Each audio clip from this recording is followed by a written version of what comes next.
Bismillahirrahmanirrahim. Assalamualaikum warahmatullahi wabarakatuh.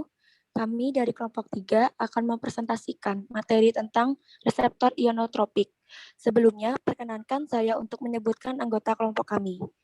Yang pertama, ada Desya Putri Ramadhani dengan NIM 206-13161. Yang kedua, ada Diva Hilmi Alfaiz dengan NIM 206-13194. Yang ketiga, dengan saya sendiri, Diah Ayuni Fitriani 206-13112. Yang keempat ada Fatiatul Aulia dengan NIM 206-13115. Yang kelima ada Fatria Karitsa dengan NIM 206-13141. Dan yang terakhir ada Floranisa Dimar Campaka dengan NIM 206-13145. Kami dari kelas C akan mempresentasikan materi selanjutnya. Materi berikutnya akan dilanjutkan oleh Desya.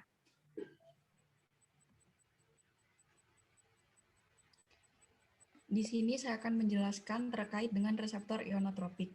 Reseptor ionotropik sering disebut juga dengan reseptor kanal ion. Reseptor ionotropik sendiri adalah reseptor membran yang langsung terhubung oleh suatu kanal ion dan memperantarai aksi sinaptik yang cepat.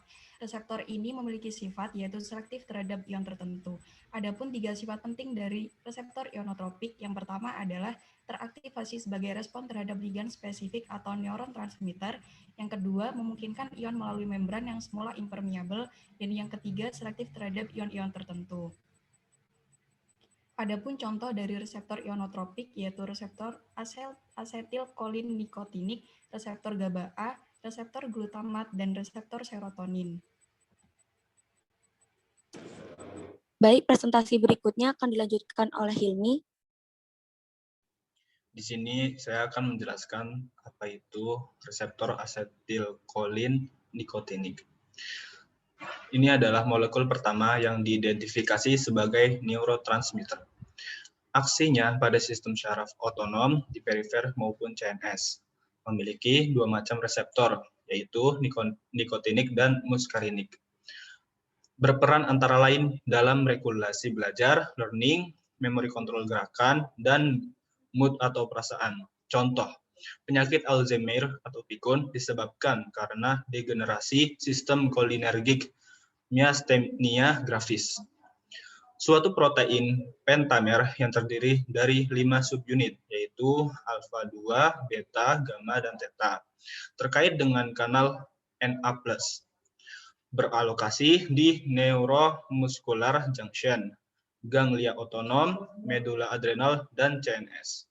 Pertama kali dikarakterisasi dengan kemampuannya mengikat nikotin, agonis asetilkolin akan mengaktifasi. Reseptor ini menyebabkan terjadinya influx Na+ dan selanjutnya terjadi depolarisasi seluler efek fisiologis. Reseptor asetilkolin nikotinik yang paling banyak dipelajari adalah pada neuromuscular junction, pertemuan antara sel syaraf dengan sel otot.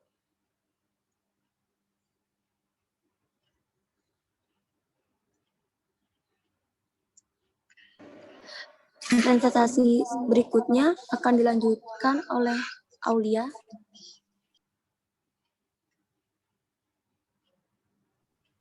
NACRHR di neuron muscular junction. Pertama, datang impuls saraf membuka kanal CA. Kedua, memicu pelepasan ACH.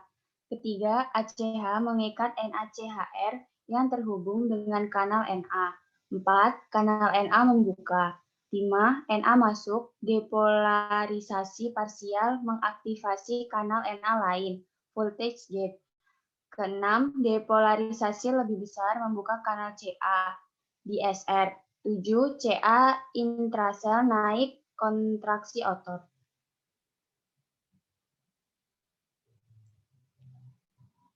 Di sini saya akan menjelaskan tentang reseptor GABA A. Merupakan neurotransmitter inhibitor utama di otak, didukung fakta bahwa banyak penyakit saraf disebabkan karena adanya degenerasi saraf GABA ergik, contoh epilepsi. Disintesis dari glutamat dengan bantuan enzim glutamic acid, dekarboksilase atau GAD, didegradasi oleh GABA transaminase. Sekali dilepaskan, GABA berdifusi menyeberangi celah untuk berinteraksi dengan reseptornya, menimbulkan aksi penghambatan fungsi CNS. GABA yang sudah terdisosiasi dari reseptornya diambil kembali atau reuptake ke dalam ujung presinaptik atau ke dalam sel glial dengan bantuan transporter GABA. GABA terdiri dari dua jenis, yaitu ionotropik atau GABA A dan metabotropik GABA B. Reseptor GABA A terletak di postsinaptik, cukup penting karena dia merupakan tempat aksi obat-obat benzodiazepin dan golongan barbiturat. Reseptor ini memiliki beberapa tempat aksi obat, yaitu benzodiazepin site dan GABA site, barbiturat site, neuron steroid site. Reseptor GABA A terhubung dengan kanal CL. Adapun rangkaian peristiwa pada aktivasi reseptor GABA. GABA lepas dari ujung saraf GABA ergik. Selanjutnya berikatan dengan reseptornya membuka kanal CL. Selanjutnya ion CL masuk. Selanjutnya hiperpolarisasi membran sel saraf. Selanjutnya efek penghambatan transmisi saraf. Dan yang terakhir depresi CNS19 glutamat.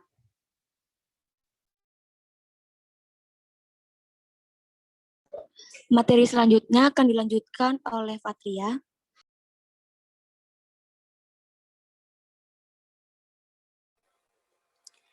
Reseptor glutamat atau NMDA. Glutamat merupakan asam amino yang termasuk neurotransmitter eksitatori yang berperan penting dalam fungsi sistem saraf pusat. Memenuhi kriteria sebagai neurotransmitter karena yang pertama terlokalisasi pada ujung saraf presinaptik yaitu di cerebellum dan di hippocampus.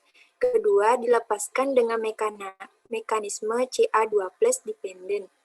Yang ketiga, memiliki mekanisme inaktivasi yaitu melalui Na+ dependent reuptake. Yang keempat, memiliki reseptor yang teridentifikasi secara farmakologi. Reseptor glutamat atau MDA terdapat pada korteks cerebral dan hippocampus dan berperan dalam fungsi belajar dan memori. Reseptor ini terkait dengan kanal ion bagi ion Na dan Ca, memiliki afinitas terhadap ion Mg2+. Akibatnya, ion Mg2+ dapat mengikat reseptor NMDA dan memblokade kanal yang sedianya akan dilewati oleh ion Na+ atau Ca2+.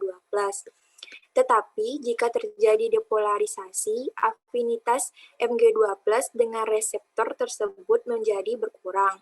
Mg2+ akan terlepas dan kanal tidak lagi terblokade. Karena itu, aktivitas reseptor NMDA memerlukan reseptor lain untuk menginisiasi aktivasinya, yaitu reseptor glutamat non-NMDA. Materi selanjutnya akan dilanjutkan oleh Fronansa. Dan yang terakhir adalah reseptor serotonin atau 5-HT3. Reseptor serotonin adalah neuron transmitter amina yang terlibat dalam berbagai proses otak dan perubahan aktivitasnya. Dapat menyebabkan berbagai kondisi neuropsikiatrik seperti depression, skizofrenia, anxiety disorder, seperti social phobia, obsessive compulsive, dan panic disorder. Selanjutnya yaitu autism, migraine, dan gangguan saluran cerna seperti eating disorders, vomiting, dan irritable bowel syndrome. Lebih dari 90% 5-HT tubuh disintesis oleh enterochromaffin cell di mukosa usus selain yang ada di sel saraf. Selanjutnya yaitu reseptor 5-HT. Reseptor 5-HT3 merupakan satu-satunya subtipe reseptor 5-HT yang ionotropik. Lainnya yaitu metabotropik. Terdapat di spinal cord, korteks, hippocampus, dan saluran cerna atau usus.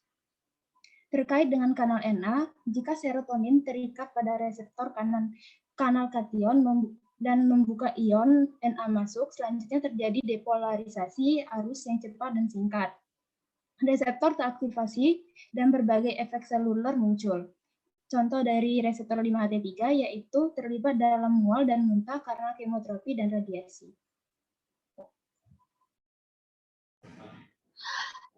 Baik, yang dapat saya simpulkan dari presentasi kali ini adalah kanal ion memainkan peranan penting dalam banyak tipe sel.